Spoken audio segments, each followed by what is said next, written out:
Good afternoon, good afternoon. I've got some nutrients mixed up. I got some, they're lining up to take a bath, have dinner. Handful of plants out here. And I just finished mixing up the nutrients, and I'm gonna show people how to, me pouring something into a plastic container and stirring it with a spoon is not really telling you a whole lot. You've seen me mix up nutrients. I'll show it again later on when I get a mix that feel more comfortable with, safe to share with somebody. The last thing I would want to do would be, I'm trying to get you in the tripod here. It's not going well. There we go. Last thing I would want to do would be hurt somebody's plant or injure somebody's collection. That's the last thing I'd want to do. So, and usually when I show something like this, most people are like, "Oh my gosh, here he goes again. He's getting crazy again." I'm not using all these nutrients. I put these here to talk about and to make a point. The calcium, CalMag, calcium nitrate. There's a lot to talk about there. A lot of different stuff to talk about. I'm changing up my mix a little bit, and that was one of the reasons I'm doing this. Somebody asked me the other day what I was going to change. Susan, thank you. She asked me what I was going to change when I put my plants outside with my nutrients, and am I going to be adding any supplements? I am going to be changing my mix. It's a good question. I'm going to be changing from CalMag or CaliMagic to calcium nitrate more often. I'm still going to be using the CaliMagic outside, and I will be adding a seaweed or a kelp mix to my routine. I don't know how often yet, and I don't know how much yet, but I am going to be adding it to my routine. I'm still playing around with the numbers and stuff like that. I'm still trying to figure things out. You know, everybody looks at this and they wonder, why would you do this? Why would you do that? That just seems like a lot more work. Why would you do that when there's much easier ways? You know, I could take a scoop of, where is it? Here it is. My Better Grow mix and add it with water and I'm good to go, but I still have to add calcium to that. And I still need to add a little bit of magnesium sulfate or Epsom salts to that, so it's still 3 products, so 3 of one, 6, 3 of one, half a dozen of the other, what do we call it? 6 of one, half a dozen of the other. I'm not that worried about it. I've used these nutrients for years. I'm familiar with them. I can mix them in the dark almost. So it's not that big a deal to me. And the biggest thing that I can't get with a pre-mix like this or MSU or Peters or Jack's, and I'm not knocking those. No. There's the convenience factor and some other things involved there that are equally as important. I'm just giving you my reasons. That's all. I have a lot of flexibility with this. A lot of flexibility. I can adjust my magnesium sulfate, my Epsom salts, my micro, my P and K, macro and micro and P and K, and my calcium and nitrate. And I'm playing with the mixture of my calcium nitrogen ratio is important too, because some of my nitrogen comes from this 5, 15 of it comes from here. So I'm adjusting my nitrogen calcium ratio. I'm adjusting my entire nutrient mix. I have a lot more flexibility with that. And again, why would somebody want to do that? Why would you do that when you can just take a scoop? It's because it's a teaching tool. It forces me. Years ago when I used to ride bikes, long time ago when I first started riding Harleys, and not even Harleys, but I'm an old shovelhead rider, but when I first started building my own bikes, and that was years back, I knew how to build things, I knew how to make things run, I knew how to take motors apart, put them back together. That wasn't the issue. And I could get them to run without a problem, but getting them really fine-tuned really, really well took experience. And I didn't have that kind of experience. I didn't have that kind of experience that it took to, make those details. Like I said, I could put the motor together, I could make it run, but I didn't know the details of it. It's similar to the plants in my head. I know how to grow, but I don't know anything about orchids. All right, but what it did was when I was building those bikes, I left the starter off. Long story here short. Sorry. I left the starter off those bikes when I built them, and it's only a Kickstarter bike. And with a motor being, 1,340 cc's, that's what most shovelheads are, 80 cubic inch motors. That's a lot bigger than a 250 dirt bike or something like that. 1,340 cc's with no kicker. It's not everybody's cup of tea. It would have been much easier to just put an electric start on the handlebars, press the button, the bike would start. Yes, but and here's the thing, it forced me into a corner. I didn't want to be the entertainment. I didn't want to be that guy in the parking lot when everybody else was sitting on bikes ready to go, or even by myself somewhere, and you know, people gather around and watch this guy kicking a bike and kicking a bike and kicking a bike and kicking a bike till it's exhausted over and over, and everybody's seen it. I didn't want to be the entertainment at the campground. I didn't want to be that guy, so it forced me to learn how to tune a bike. I did it intentionally. To this day, I can tune the heck out of a shovelhead. Regardless, it forced me to learn something. And the good part was when my friends, because my bikes had magnetos on them and didn't have batteries. So when my bikes, when my friends left their lights on, or left their battery died for some reason, I didn't matter. Mine would start and I could ride off, no problem. Let's not talk about that today. But that's why I mix nutrients like this, because it kind of forces me to learn, and it has. I've learned so much. The growing part's easy for me. I consider myself a good grower. I consider myself a very good hydroponic grower. But when it comes to orchids, I'm a newborn. I'm a babe in the woods. I'm a junior novice. I don't know that much about them. But by trying to figure out how they utilize the nutrients, that's really kind of teach me how to grow them. And, excuse me.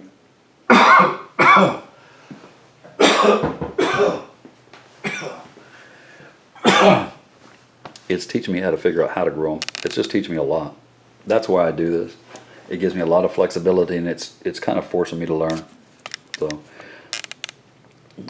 one of the things I'm going to do, like I said, was I'm going to go from calcium nitrate to calcium, from Calamagic down to calcium nitrate. The temperatures outside, the light outside, the duration of light, everything is going to be encouraging for growth. And I want to take advantage of the growing season and really get the plants to grow to their potential. My plants, and everybody says such kind things about my plants. I appreciate all the nice comments and everything, and they're beautiful plants, and I love the root growth on them myself, and I love the new shoots and everything. But on a scale of 1 to 10, honestly, my plants are probably a 4 or 5. The new growths that are coming out now, yes, I'll rank those up around an 8 to a 10, absolutely. But all these plants have a lot of older growths on them, and the first year growth, because I've only had them for just a year. This time last year I had about 7 orchids. I got most of them in the spring and summer, during the spring and throughout the summer. But the first growths that I got on these plants are not the best growths in the world, because I didn't understand how these guys utilize their nutrition. I didn't understand the importance of calcium, etc. on these guys.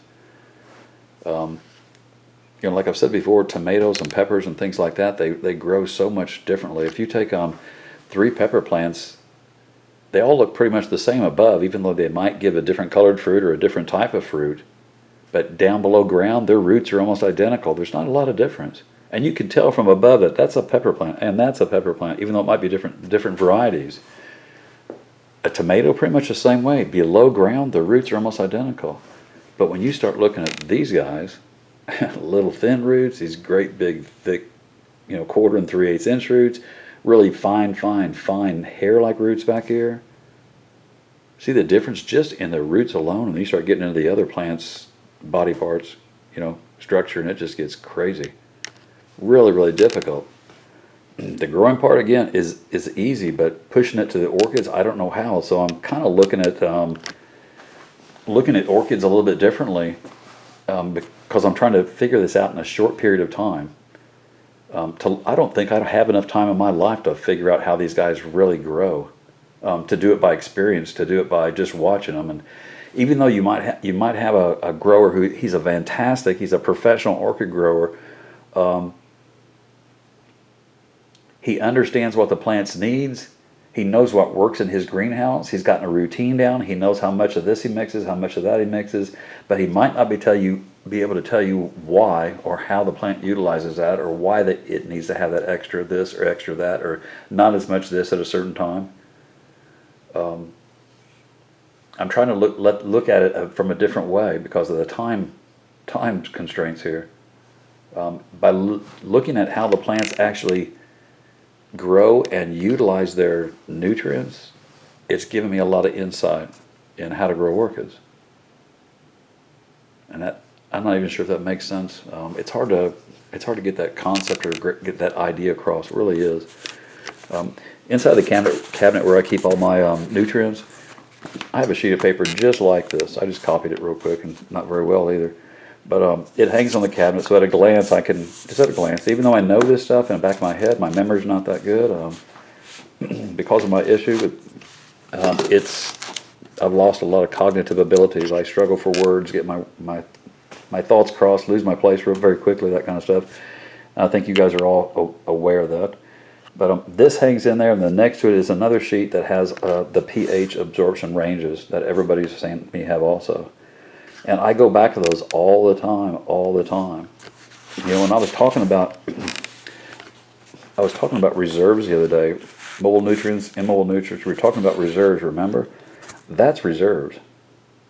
Those are the mobile nutrients that you'll find in reserves. And this is not, first of all, this is nutrients. This is not all the nutrients. There's some missing here, but if you look at the back of like a Better Grow or MSU bag, that's kind of how it's going to read. I might have one or two out of place, or missing, but I think I've got most of it. And for the most part, those are the ones we need to be concerned about. But that's kind of how it'll read. But this is not everything, no. But this is nutrients. This is what grows orchids, right? This entire thing. Mobile nutrients can't be used. I mean, they're mobile and they can be utilized, but not without the mobile nutrients. Immobile nutrients don't serve no purpose unless there's a need for these. They both need each other, and together they grow. But when you look at the reserves, what I was talking to you about, that's the mobile nutrients, so that's what is in its reserves that it can use. It has immobile nutrients in its reserves, but it can't utilize those. You see what I mean? I'm trying to give you put it into perspective maybe.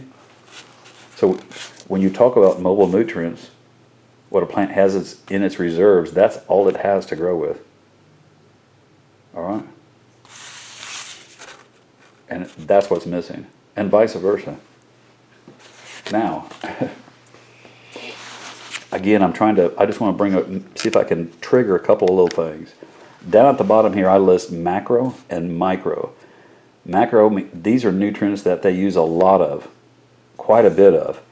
Micro, they use very, very tiny amounts of these. All right, to put it into perspective again,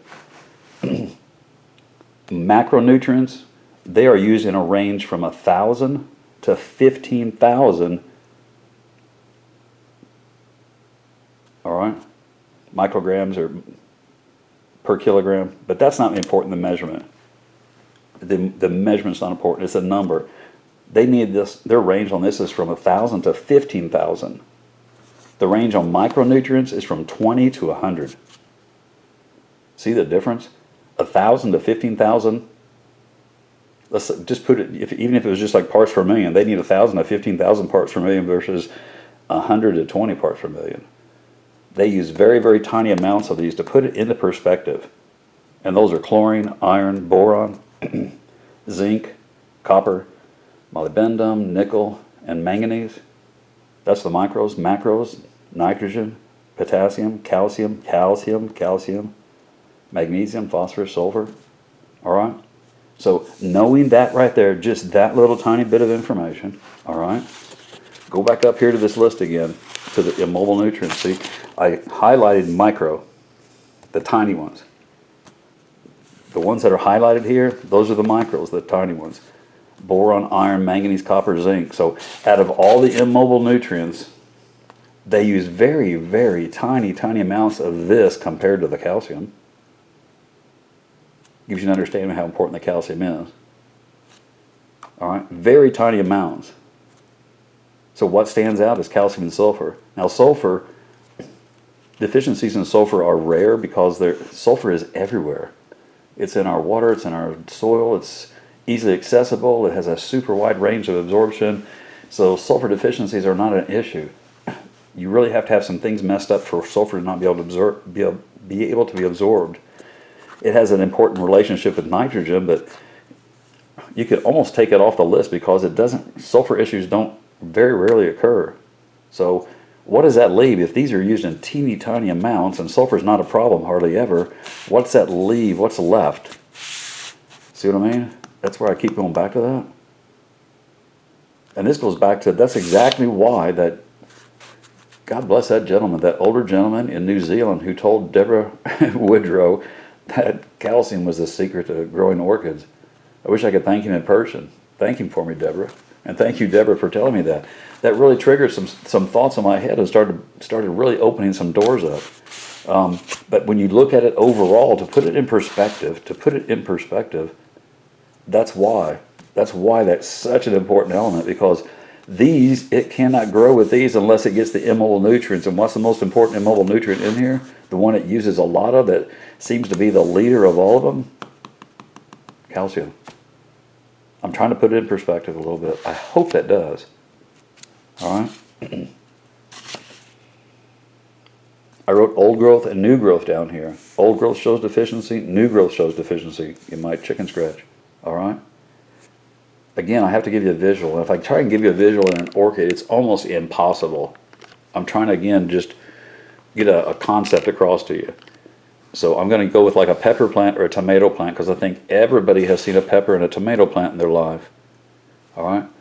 If a pepper plant or a tomato plant is growing and the bottom leaves, which leaves would those be? Those would be the oldest leaves, the one that grew first. The new growth is at the very tip top.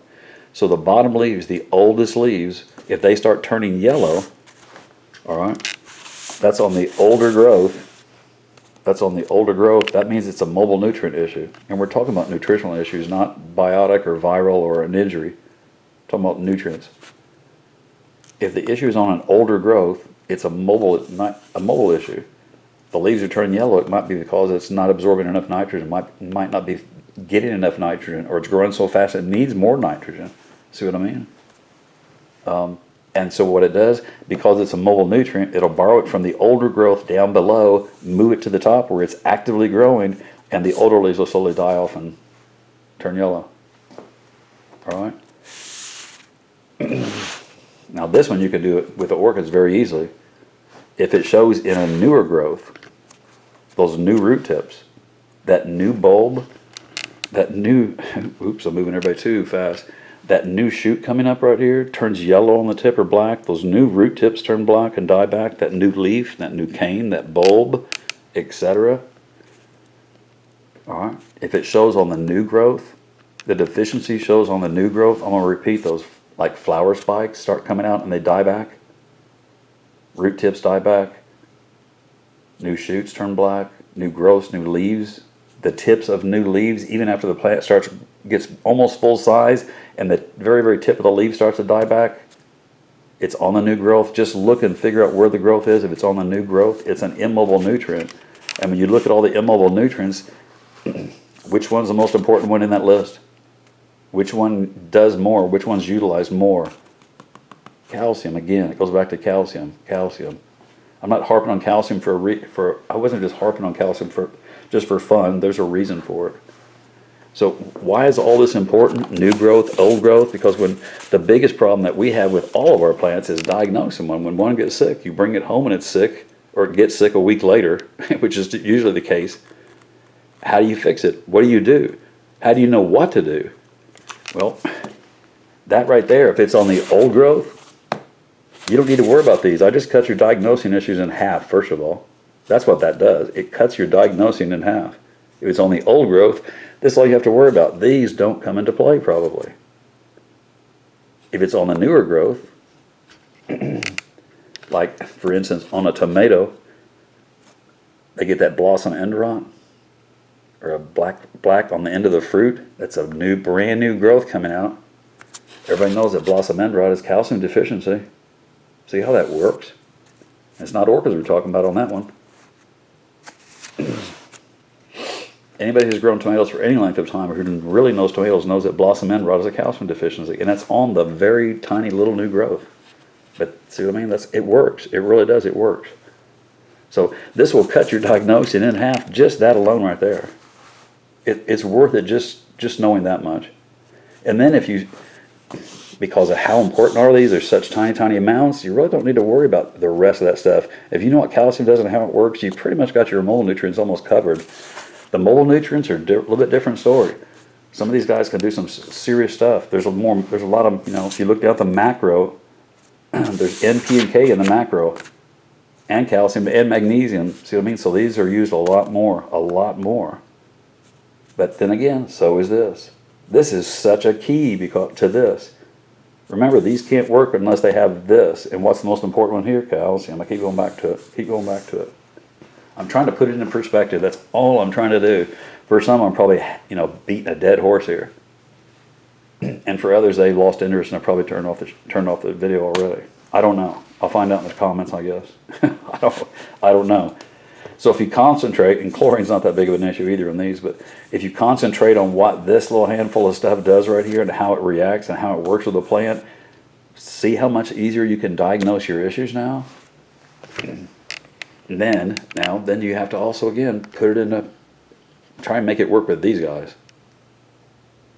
There goes, that's one of the problems. But I have to ask myself, when I look at the plants, maybe it's just my observations, but if I look at a plant like this, look at the tiny little bulb and the flat leaf structure versus this big cane structure back here. All right. Does this plant need more calcium than this? A higher calcium ratio? If they both love 125 parts per million, but this one has to have, if I feed this 125 and it loves it, and then feed this one 125 and it loves it, and the mix has 5% calcium, this one does great. At 5% calcium, this one doesn't grow well. It needs more. It needs a higher calcium ratio or percentage. See what I mean? Not more nutrients per se, percentage. Because of its structure. Would stand to reason versus something like this. Look at the size of the roots versus like the real fine, thin roots back there. Look at the size of the structures. Look at the size of those structures. How much calcium does it take to build those big things versus this? There should be a difference. And with the calcium, it has to have nitrogen. For every time it builds a cell, it has to have nitrogen for the energy and all these other micro and macronutrients to come along to make other things happen. So it also would have to have other nutrients along, so it might need more nutrients. So, things to consider. Like I said, when I switch and go outside, I'm going to be going to calcium nitrate because it's more easily absorbed. And I've spoken about this before. This is water soluble, very easily absorbed. That's why you have to be careful with it because plants will take it in very, very quickly. This, which is a great product, and I'll continue to use it. I think I've spoken about this before. Maybe we'll rehash it for a second. I need to remind everybody that's calcium carbonate, like what you have in your tap water. That's one of the questions I get asked a lot: is can you get calcium from your tap water? And that's why people they misunderstand and they think yes you can, because it is a yes or no answer.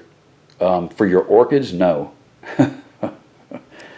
For your tomatoes, yeah, you can take tap water and pour it outside on the ground, and your tomatoes the soil breaks it down. The microbial activity breaks it down. The fungi activity in the ground will break that down and release the calcium, and they can absorb it. Calcium carbonate is not water soluble. When we drink tap water, the acid in our stomach breaks that molecular bond, and it releases it, and we can absorb it. What they've done to these, and I think it's chelated. Chelated. I've said chelated, I think, so often I keep saying it. They're chelated. What they do is, and calcium is absorbed between 5 and 5.8, right? That's the pH range for calcium to be absorbed. When they chelate it, and in this case it's chelated to iron, calcium, magnesium, and iron have a very close relationship, so that's why these three are together like that. But chelated means it's bonded to like another mineral or a metal like iron or aluminum. And what it does is, without getting into all the molecular claw and how it's held and all this other good stuff, basically it does what our stomach does for us. It breaks it down. It kind of pre-breaks it down so it can be absorbed. So because this isn't pure calcium like that, it's broken now because it's chelated. Unlike this I have to watch my pH on 5 to 5.8. I feed this at 5.8 all the time. This right here is actually designed to be used above and outside of its normal range. Most of these mixes, MSU, Better Grow, Peters, Jacks, they're all like that. If you read the back of it, you'll see where most of the nutrients are chelated. Not all nutrients are able to be chelated. Not all of them are. Calcium is one, and some of the others, but not all of them are. But when they make a mix like that, they do that for a reason. They do that so you can dump it in the container, add the water, and stir it, and all the nutrients, everything is released and absorbed at 1 pH. instead of you having to drop your water down for one and up for another, and down for one mineral, up for another nutrient, down for another nutrient, because they do have different pH ranges. There's overlap, but you know what I mean. That's how they're designed. So you can feed at 5/8, and I see people telling their viewers to feed at 5/8. That's wonderful. That means they're watching their stuff. I've mentioned that before. That's a grower who's thinking with their pH meter and using their pH meter. And there's nothing wrong with feeding at 5/8. Look at your own plants. If your plants grow well at 5/8, feed at 5/8. That's what you should do. All right? But know that these are used out of the range, and usually are best used as they're designed. Normally I'd feed this between 6 and 7. Same with most of these other mixes. That's how they're designed, so that things are released around that. Now, I got to back up a little tiny bit, because is it important to let that pH swing and go up and down and up and down? Absolutely. I saw somebody else talk about that again the other day, and it's a great point. It is. It's so important. If you feed all the time, even with a chelated mix that is easily, released at one, they tell you can just feed that at 6.4 and it's just fine. And if you feed it that way every single time, eventually over a period of time, you can start to build up of one thing and might be deficient in others. It may get out of balance a little bit. And at the same time, unless everything's just one variety of plant, there's a lot of separate needs and wants, and you see what I mean? Anybody who tells you that I just take a scoop of Vinegar and mix it with water and I dump it on my plants and that's all I do and I don't worry about it and they do fine, that's great. I'm not saying you can't grow great orchids, but you're going to quickly learn that some orchids don't do well for you, and some do well for you, and some could do better. All right? Anybody ever have an orchid that grows beautifully but you just can't get it to bloom? Yet other ones in your collection are blooming? Because it might have a different nutritional need, and we're just feeding one mix. See what I mean? I'm not trying to blow everybody's routines out of the water here today. I'm not trying to do that. Just trying to explain a few things, and explain a few things, I guess, and open some eyes. The main reason I mentioned the 5/8 and that you don't have to feed them at that is because there's a lot of people who are going to struggle with their water because they live in different parts of the country, different water sources, or their RO, not RO water is at 7. Not all OR water is at 7. I know some people with some super heavy, 8-7 starting alkaline waters, and they can't get it down quite that low. They can with a lot of other filtration and some pumps to push it through it, but you got to get some really small things sometimes, just filters to push it through. The denser the filter, the harder it is for the water to pass through it sometimes too. That's why those things are so slow. But let's don't get into all that. But it's hard for some people to get their pH down that low, so they can relax and go ahead and feed in the mid 6s all the way, even up to the upper 6s, and probably be just fine with most of those mixes. But again, let it fluctuate. Let that pH fluctuate, so you give a more varied diet, and they get an opportunity especially for some of those plants that are on the outside of our scale of absorption, to get some feed and get a difference in it. I hope I didn't confuse everybody by doing that. My intent isn't to. If you think about how a manufacturer might make one of these, if you were going to be making if my video just cuts off, it'll come back on.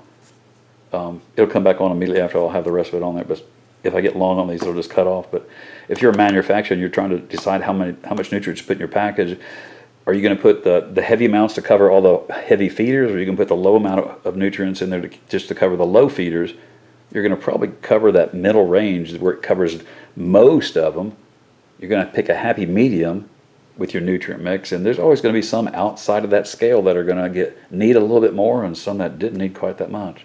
If that makes sense. So anyway, that's enough rambling. I've got water mixed up, and I'll talk myself out of time here even more. But I hope some of this makes sense. It's not confusing to people. As I'm going through my mix and adjusting things, I go back to this over and over and over. So thank you for listening. Thank you so much for listening. And thank you again for all the kind comments. I really appreciate it. We'll talk again soon. Have a wonderful afternoon. Thanks for listening. Thanks for watching.